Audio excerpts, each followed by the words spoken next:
আরাফার দিনের একটা রোজা রাখলে আগের এক বছর পরের এক বছর 2 বছরের গুনাহ মাফ।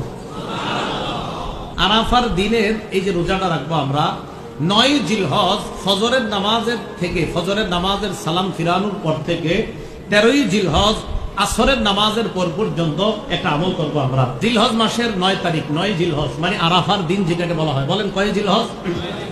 9 জিলহজ। এই 9 জিলহজের একটা রোজা রাখা। এটা কথার কথা, প্রথম কথা, আমরা যদি 8টা না পারলাম, 1 2 3 4 এরকম 8টা না পারলাম, সেক্ষেত্রে কি করবেন? সেক্ষেত্রে 9 জিলহজ যদি রোজা, শুধু 9 জিলহজের রোজাটা রাখেন।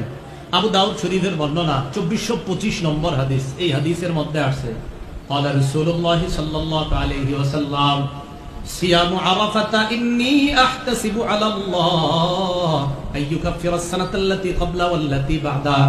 আরাফার দিনের একটা রোজা রাখলে আগের এক বছর পরের এক বছর 2 বছরের গুনাহ মাফ। কয় বছরের গুনাহ মাফ? 2 বছর।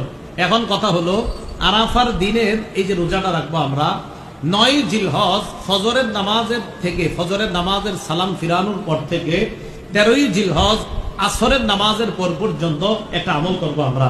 এটাকে বলা হয় তাকবীরে তাশরিক। বলেন কি বলা হয়? তাকবীরে তাশরিক। আবু দাউদের বর্ণনা 1813 নম্বর হাদিস। ক্বালা রাসূলুল্লাহ সাল্লাল্লাহু আলাইহি ওয়াসাল্লাম, নবীজি বলেন ইন্না হাযিহিল আইয়াম আইয়ামু আকলিন ওয়া শুরবিন ওয়া যিকরিন। নবী বলেন এই দিনগুলা হলো খাওয়ার দিন, পান করার দিন, জিকির করার দিন। এই দিনগুলা খাওয়ার দিন, পান করার দিন, আর হলো জিকিরের দিন। তাহলে এই দিনে আমরা খাবো, পান করব, জিকির করব, এটা নবীজি সাল্লাল্লাহু আলাইহি সাল্লাম আমাদেরকে জানায়া দিলেন। এখন তাকবীরে তাশরিকটা এটা কি পারেননি সবাই? বলেন তো। আল্লাহু আকবার।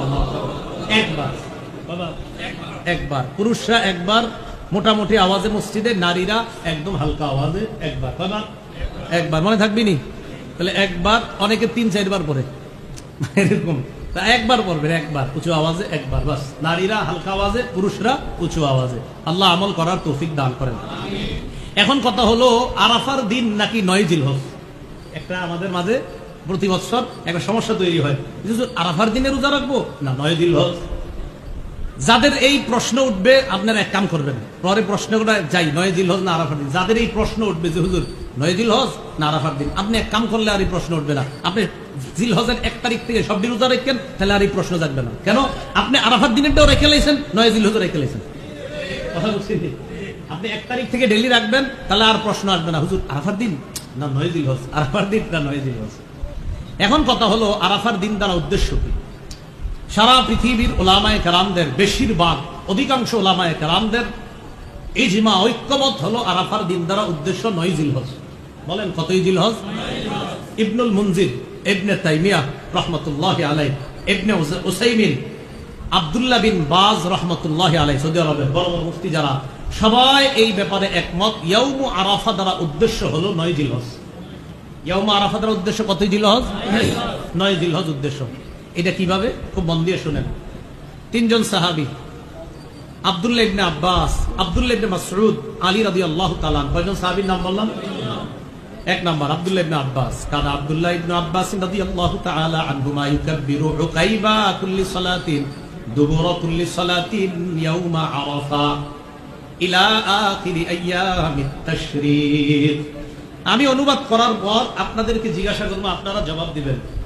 দেখেন, আব্দুল্লাহ ইবনে আব্বাস রাদিয়াল্লাহু তাআলা আনহু আরাফার দিন ফজরের সময় তাকবীর বলা শুরু করতেন। বলেন কোন দিন? সবাই বলেন কোন দিন? বিসমিল্লাহ। আল্লাহুম্মা লাকাল হামদু ওয়া লাকাল শুকর। আরাফার দিন ফজরের পর তাকবীর বলা শুরু করতেন। বাস শুরু করলেন। শুরু করার পর 13ই জিলহজ অর্থাৎ তাকবীর তাশরিকের যে শেষ দিনটা 13ই জিলহজ আসরের সময় গিয়ে তিনি তাকবীর শেষ করতেন।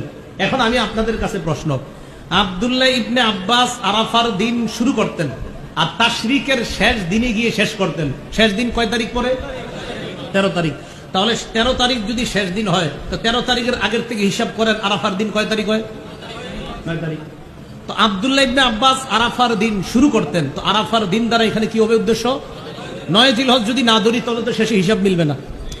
আলী রাদিয়াল্লাহু তাআলা আন আরাফার দিন তাকবীরে তাশরিক শুরু করতেন, তাকবীরে তাশরিক গিয়ে শেষ করতেন 13ই জিলহজ। আমরা শেষটা ধরলেই শুরুটা পাওয়া সহজ। আব্দুল্লাহ ইবনে আব্বাস, আলী, আব্দুল্লাহ ইবনে মাসউদ তারা সবাই তাকবীর শেষ করতেন 13ই জিলহজ। 13ই জিলহজ যদি তারা তাকবীরে তাশরিক শেষ করেন তো শুরু করবে কয়, আর শুরু করতেন আরাফার দিন। তো শেষ যদি হয় 13ই জিলহজ, তাহলে আরাফার দিনটা কয় তারিখ হবে? 9 জিলহজ। তাহলে 9 জিলহজ আরাফার দিন দ্বারা উদ্দেশ্য। এটা আসলে ঝগড়ার বিষয় না, এটা বুঝার বিষয়। এই জন্য 9 জিলহজ আরাফার দিন দ্বারা উদ্দেশ্য। এখন আপনি যদি বলেন না আরাফার দিন সৌদির সাথে আমরা রোজাটা রাখবো, তো ঠিক আছে 9 তারিখ সৌদির সাথে কোরবানি করেন। আরাফা যেদিন হবে সৌদি আমাদের দেশে জিলহজের কয় তারিখ? 8। আর আরাফার দিন আমাদের দেশে জিলহজের কয় তারিখ? আমাদের দেশে কয় তারিখ? আমাদের দেশে জিলহজের 8 তারিখ না? তাদের আরাফার দিনে আমাদের দেশে কয় তারিখ হবে? 8। তো ওই দেশের যদি আরাফার দিন আর আমাদের দেশের আরাফার যদি বলেন রোজা রাখেন, তো ঠিক আছে আপনি ওই দেশের আরাফার দিনে রোজা রাখলেন 8 তারিখ। এখন ওই দেশে তো 10 তারিখে কোরবানি করতেছে, আর আমাদের দেশে ওদের কোরবানির দিন আমাদের দেশে 9 তারিখ। তো আপনি কোরবানি করেন 9 তারিখে। হ্যাঁ, যদি আরাফার দিনে রোজা রাখেন ওদের সাথে মিলে, তো ঠিক আছে ওদের সাথে মিলে পরের দিন কোরবানি করেন। এই দেখেন এখানেই তো ধরা খেয়ে যাবেন। এই জন্য আরাফার দিন দ্বারা উদ্দেশ্য কয় তারিখ? 9 জিলহজ। বলেন কয় তারিখ উদ্দেশ্য? 9 জিলহজ। এটা ঝগড়ার বিষয় না। হ্যাঁ, কারো যদি মনে হয় হুজুর আমার তো মন মানে না, তো ঠিক আছে আপনি জিলহজ মাসের সবই রাখেন, কোনো সমস্যা নাই, তাহলে আপনার মন মাইলা দেবো। আপনার যদি মনে খটকা থাকে তাহলে আরাফার দিনেরটাও হবে, 9 জিলহজেরটাও হবে।